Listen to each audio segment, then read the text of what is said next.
Okay, we're back, which is perfect timing because I was trying to draw you this dimensions of the ark. We had 300 cubits on one, we had 50 cubits on another, and then 30 cubits.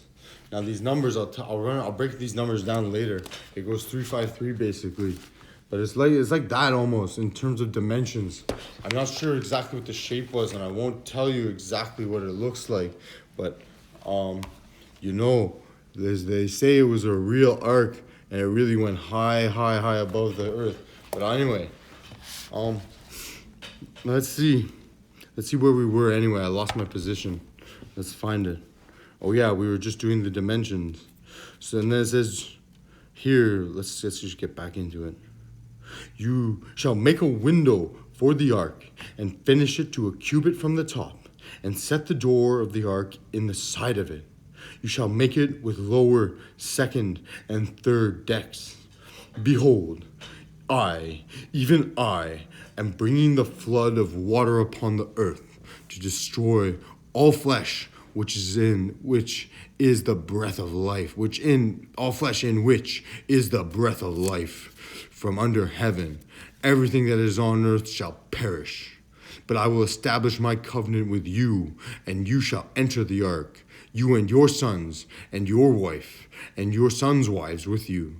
And every living thing of all flesh, you shall bring 2 of every kind into the ark, to keep them alive with you. They shall be male and female. Of the birds after their kind, and of the animals after their kind, of every creeping thing of the ground after its kind, 2 of every kind will come to you to keep them alive. As for you, take for yourself some of all the food which is edible, and gather it to yourself, and it shall be for food for you and for them. Thus Noah did according to all that God had commanded him, so he did. Okay, so that's the end of this chapter. It's not the story of Noah, the book of Noah. It's just a few chapters.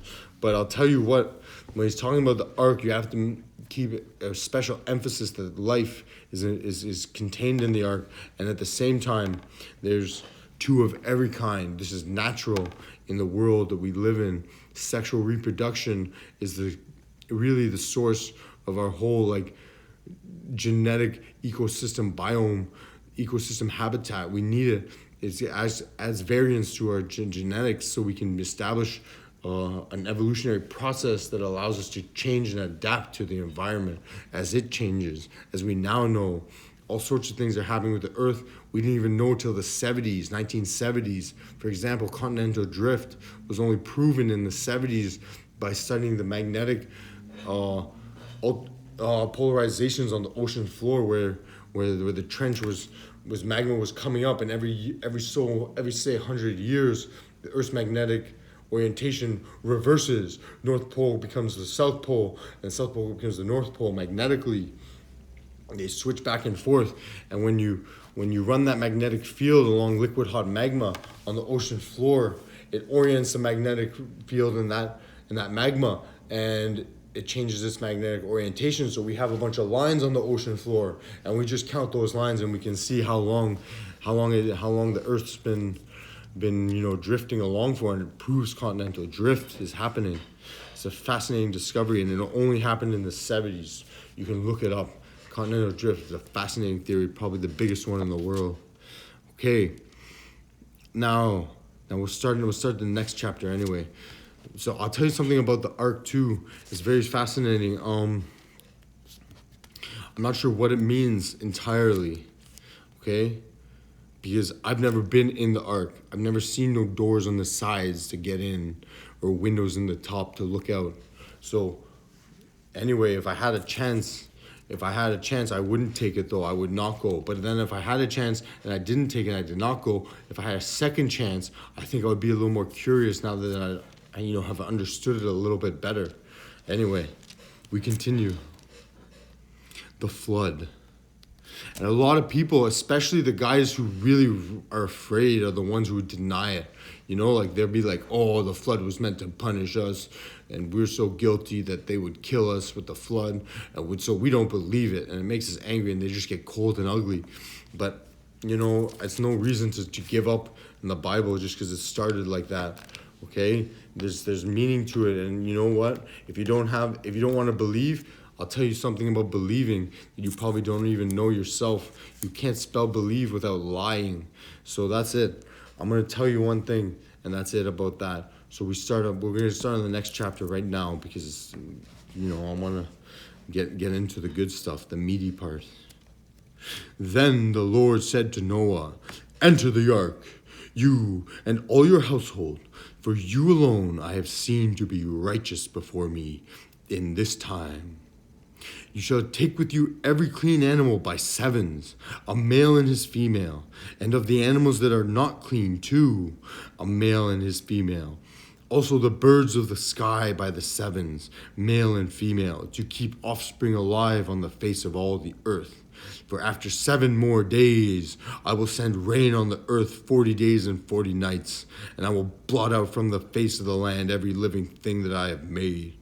Noah did according to all that the Lord had commanded him. Now Noah was 600 years old when the flood of water came upon the earth. Then Noah and his sons and his wife and his sons' wives and him entered the ark because of the water of the flood. Now we're going to take a quick break here because I see a logical incontinuity. He's talking about man's life not striving forever, and now he's saying he's 600 years old. So we'll see if he fixes that later. I'm sure he will, because God doesn't leave any loose ends untied. He's the man. He's the beast. He's the God, the Lord of hosts. Trust me, he knows everything. Okay. Then Noah and his sons and his wife and his sons' wives entered the ark because of the water of the flood. And then they took every clean animals that are not clean, and of animals that are not clean, and birds and everything that creeps on the ground. There went into the ark to Noah by twos, male and female, as God had commanded Noah. It came about after 7 days that the water of the flood came upon the earth. In the 600th year of Noah's life, in the 2nd month, on the 17th day of the month, on the same day, all the fountains of the great water, the great deep, burst open, and the floodgates of the sky were opened. The rain fell upon the earth for 40 days and 40 nights. On the very same day, Noah and Shem and Ham and Japheth and the sons of Noah, and Noah's wife and the 3 wives of his sons with them entered the ark.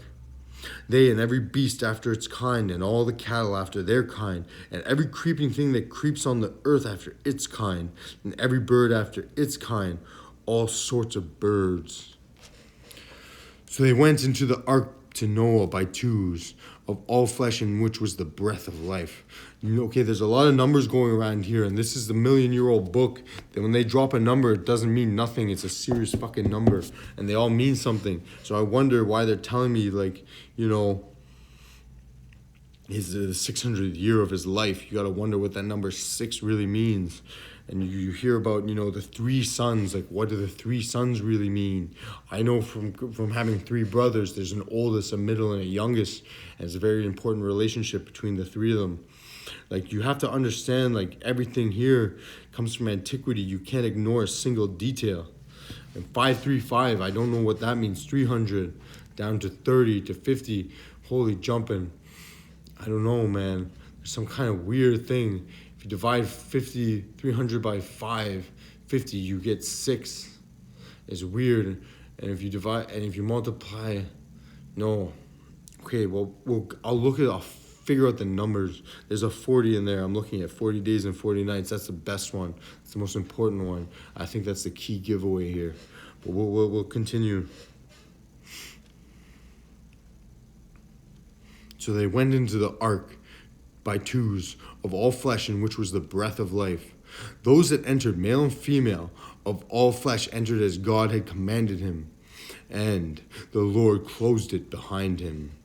See, this is fascinating because, like I said, if I had a chance to get in the ark, and I wouldn't take it, but if I had a second chance, I would understand and I would go. So that's interesting because if God commanded him and the Lord closed it behind him, that's fascinating to me anyway. Then the flood came upon the earth for 40 days, and the water increased and lifted up the ark so that it rose above the earth. Now I'm going to make a special mention here.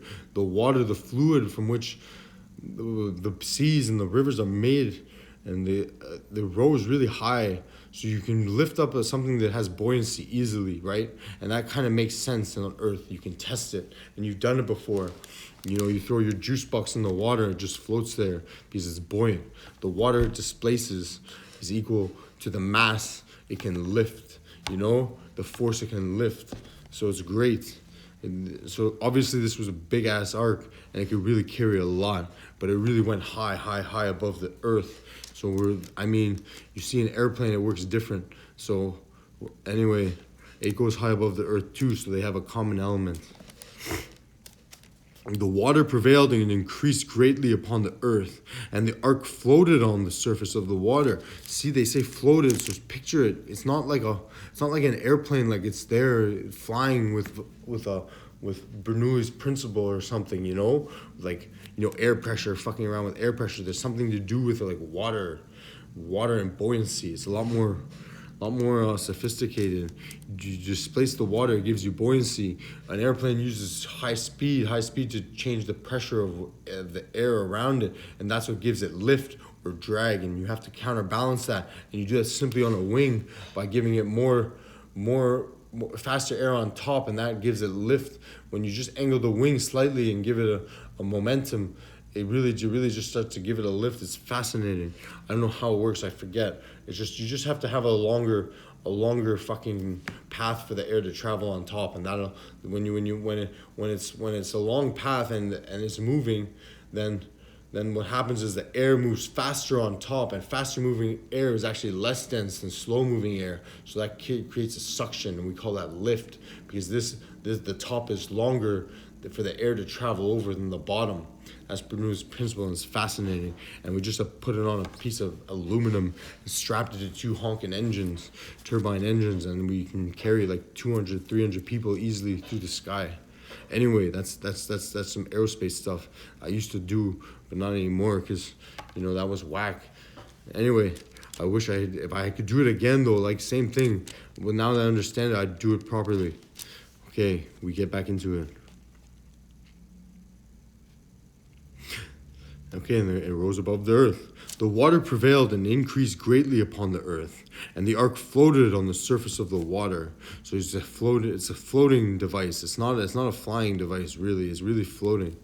The water prevailed more and more upon the earth, so that all the high mountains everywhere under the heavens were covered. That's just to give you an idea of where it was. The water prevailed 15 cubits higher, and the mountains were covered. All flesh that moved on the earth perished, birds and cattle and beasts, and every swarming thing that swarms upon the earth, and all mankind, of all that was on dry land, all in whose nostrils was the breath of the spirit of life, died. Thus he blotted out every living thing that was upon the face of the land, from man to animals to creeping things and to birds of the sky, and they were blotted out from the earth, and only Noah was left together with those that were with him in the ark. The water prevailed upon the earth 150 days. Now we go on to the next chapter. I have not much to say about that. He obviously just killed everything. But God remembered Noah and all the beasts and the cattle that were with him in the ark. And God caused a wind to pass over the earth, and the water subsided. Also the fountains of the deep and the floodgates of the sky were closed, and the rain from the sky was restrained. Oh, that means so much to me. I'm not going to tell you about it though, because it's just a brand new idea. But I'll tell you what, he's talking about fountains of the deep, which is interesting. And he also says, and the floodgates of the sky were closed. So he's talking about two things that really is very important. So you better watch out, because, you know, a lot of what I'm trying to do here is open these floodgates and open the fountains of the deep and floodgates of the sky. If I could do that, I would be so happy about all of this. But we'll try again later. I'm doing this for all of us, trust me. And the water receded steadily from the earth, and at the end of 150 days the water decreased. In the 7th month, and In the 17th day of the month, the ark rested upon the mountains of Ararat. Okay, here we go. This is me trying to tell you something, why this is so trustworthy. When you do this, when you look at the Bible, you look at everything, okay? Trust me. You trust God. Now, I'm going to tell you, watch this. They just gave me numbers. I'm going to show you. I told you how important the numbers were. And now I'm going to make it known to you why. Okay? We started here. Where did we start? After 7 more days, we're going to find out when it started. That's what we're going to do. Okay, the records, there we go, how you should make it, da-da-da-da-da. And I'm going to bring the flood, he says. Okay, right. There's the wives and this shall be male and female. Okay. And we're just going to skim through looking for the words. We're going to read it real quickly because we're just looking for them. I'm going to angle this way a bit, this way. It's so fucking so bright. Okay, anyway. 40 days. So we have the flood, which was 40 days. Okay? It moved in the dry land. Come on, give it to me, man. And we know the flood was on for 150 days to kill everything. Okay? Then he remembered him eventually in this next chapter. It says, and in the 7th month, on the 17th day of the month, the ark rested. Okay. So let's see which month did it start at. Every male, 600 years old, we know that. And Noah's sons said, for me, if there's according to the ark and the birds of fire. I should really do this on my own time, not while you're watching. If you want, just fast forward a couple of minutes, and you'll be past. You won't have to worry about this reading I'm doing and drawing and mathematics. Little simple addition, subtraction. 7 months, 17th day. So you subtract how many months? You have 30 days a month. That's 270 days on the 17th. So you have 287. Basically, 100 minus 150, that brings you down to 137. Another 40 days, that's 97. Now, what's 97? I wonder when it started. That was technically the 3rd month, 7th day. Let's see when it started. Okay. And where is it? The very same day. The 600th year of Noah's life, in the 2nd month, on the 17th day. Oh, I did a mathematical error somewhere. It says 2nd month, 17th day. Why? Why was it 2nd month, 17th day? It doesn't add up to me, but it's very close. They say 2nd month, 17th day till the 3rd month, 7th day. That's basically, that would make, you have the 2 and the 17, and the 7 and the 17. You have 5 months from the time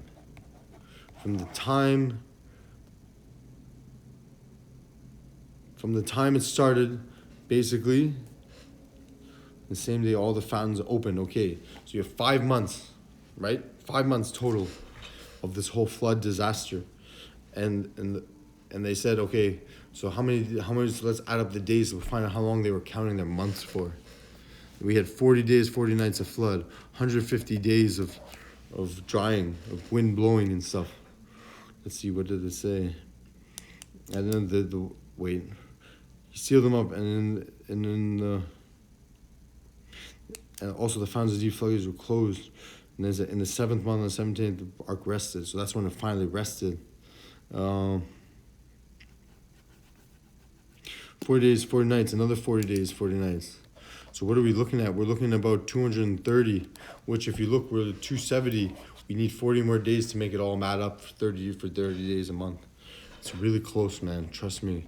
I'm missing something, though. I'm just doing this half-heartedly. We'll continue. I think another 40 days are coming. We already did 40 and 40 till it rested, and one more.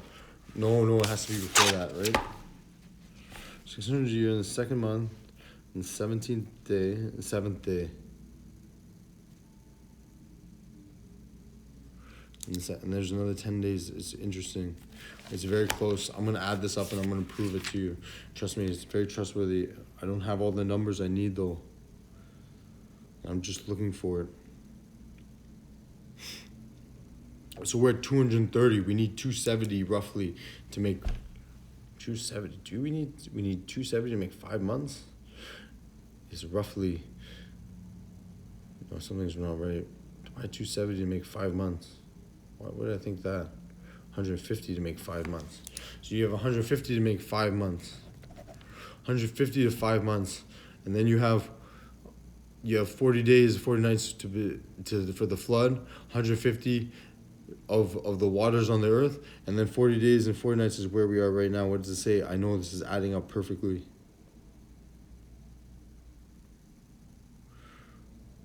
Seven months, 7 in the water. 150 days and 7 months, 7 hours.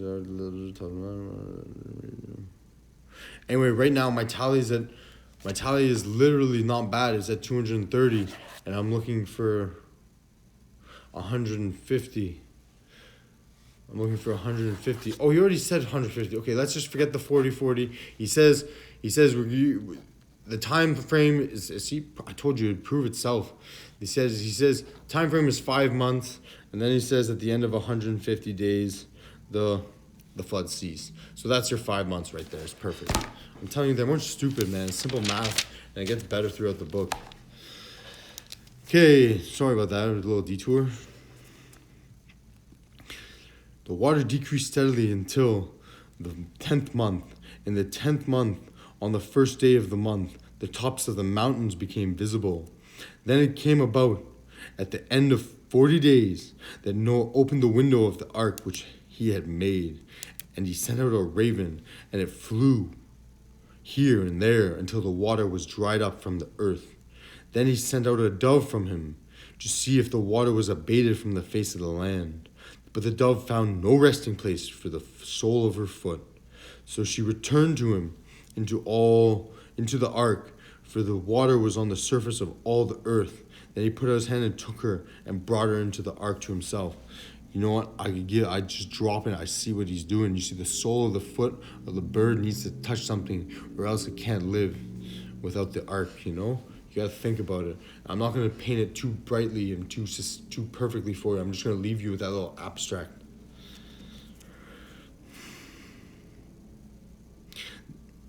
But the dove found no rest. So he waited yet another 7 days, and again he sent out the dove from the ark. The dove came to him toward evening, and behold, in her beak was a freshly picked olive leaf. Oh, an olive leaf. So Noah knew that the water was abated from the earth. Now, olive is an important symbol, because you've seen olive, you think of oil, the oil it produces. I don't know what they were burning back then, but I think olive oil will only burn at really high temperatures. I don't know if it's really a good lamp oil or something like that, because it burns really, really hot. You have to get a really high temperature to just get it burning. So we'll see. Then he waited yet another 7 days and sent out the dove, but she did not return to him again. That means the dove found a nest, so he doesn't need to worry about it. He can get out of the ark. Now it came about in the 601st year. I bet you the whole incident added up to 1 year. In the first month, on the first of the month, the water was dried up from the earth. Then Noah removed the covering of the ark and looked, and behold, the surface of the ground was dried up. In the second month, on the 27th day of the month, the earth was dry. The earth was dry. Then God spoke to Noah, saying, "Go out of the ark, you and your wife and your sons' wives with you. Bring out with you every living thing of all flesh that is with you, birds and animals, every creeping thing that creeps on the earth, that they may breed abundantly on the earth and be fruitful and multiply on the earth." So Noah went out, and his sons and his wife and his sons' wives with them. Every beast, every creeping thing, every bird, everything that moves on the earth went out by their families from the ark. Then Noah built an altar to the Lord and took of every clean animal and of every clean bird and offered burnt offerings on the altar. Like, wow. He took the birds and the animals and he burned them for the Lord. Wow. He fed them and he burned them for the Lord after he got out of the ark. So he basically saved all these clean animals and all these great things so he could bring them in the ark, and then he burned them. Wow. That's a neat detail. I like to keep that one in the back burner. The Lord smelled the soothing aroma, and the Lord said to himself, I will never again curse the ground on account of man, for the intent of man's heart is evil from his youth, and I will never again destroy every living thing as I have done. While the earth remains, seed time and harvest, and cold and heat, and summer and winter, and day and night shall not cease. And God blessed Noah. This is the next chapter. And God blessed Noah and his sons, and said to them, be fruitful and multiply, and fill the earth. For the fear of you and the terror of you will be on every beast of the earth, and on every bird of the sky, with everything that creeps on the ground, and all flesh of the sea. Into your hand they are given. Every moving thing that is alive shall be food for you. I give all to you, as I gave the green plant. Only you shall not eat flesh with its life, that is, its blood. Surely I will require your lifeblood.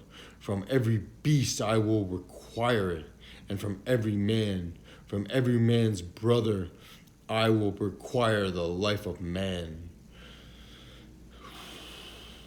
Whoever sheds man's blood, by man his blood shall be shed. For in the image of God he made man. As for you, be fruitful and multiply, populate the earth abundantly, and multiply in it. Now behold, I myself do establish my covenant with you, and with your descendants after you, and with every living creature that is with you, the birds, the cattle, and every beast of the earth with you, of all that comes out of the ark, even every beast of the earth. I establish my covenant with you, and all flesh shall never again be cut off by the water of the flood, neither shall there again be a flood to destroy all the earth. Okay, so this is important. A lot of people say the flood's not possible. Never going to be a flood, never going to be a flood to cover the earth. I've never seen one. Well, you're not that smart, buddy. It's a good thing it's really good thing you're not too smart, because God's telling you obviously not going to be a flood, you know? Come on, you lied to everyone's faces. He told you already there won't be a flood. Right there, it's in the book. And God said, this is the sign of the covenant which I am making between me and you and every living creature that is with you for all successive generations. I set my bow in the cloud, and it shall be for a sign of a covenant between me and the earth. It shall come about, when I bring a cloud over the earth, that the bow will be seen in the cloud, and I will remember my covenant, which is between me and you, and every living creature of all flesh, and never again shall the water become a flood to destroy all flesh. When the bow is in the cloud, then I will look upon it to remember the everlasting covenant between God and every living creature of all flesh that is on the earth. And God said to Noah, this is the sign of the covenant which I have established between me and all flesh that is on the earth. Now the sons of Noah who came out of the ark were Shem, Ham, and Japheth. And Ham was the father of Canaan. So before we get into this little genealogy or this lineage thing, I'll just quickly remind you of one statement here that he makes. The bow and the cloud and the covenant.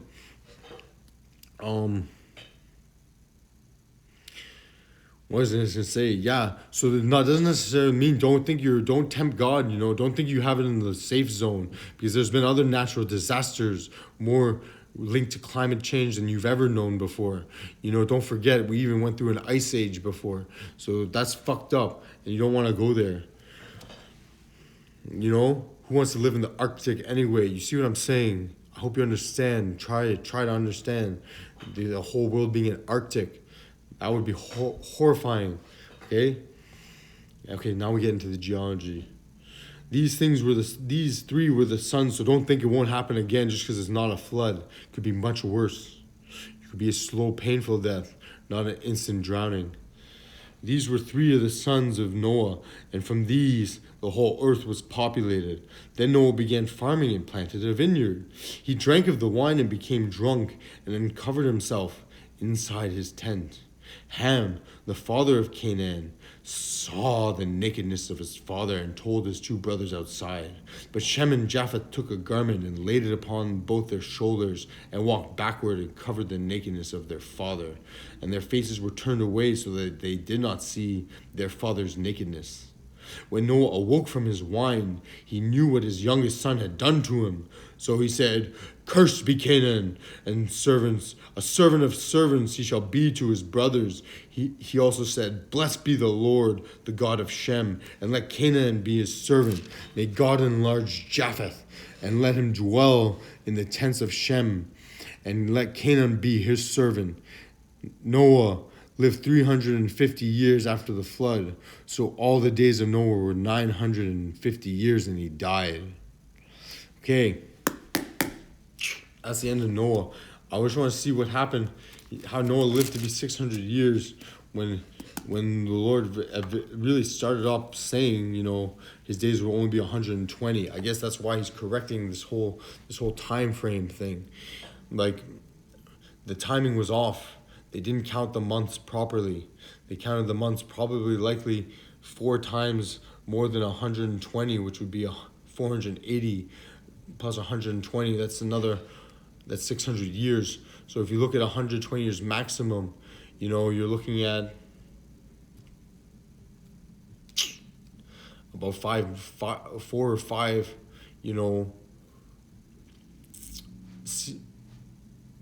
4 or 5 seasons worth of stuff instead of months. It's a different timing.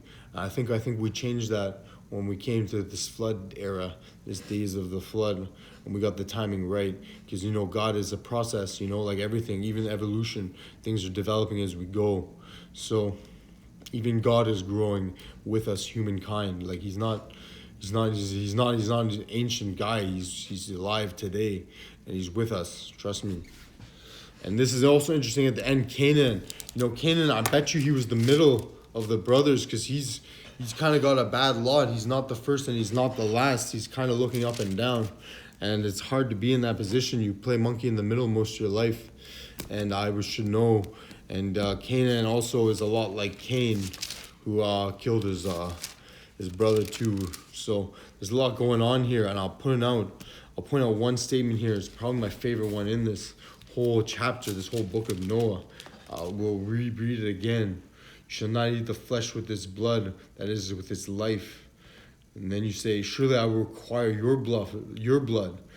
Every beast I will require it. And from every man's brother I require the life of man. Whoever sheds man blood, by man's blood shall be shed, da da da da da.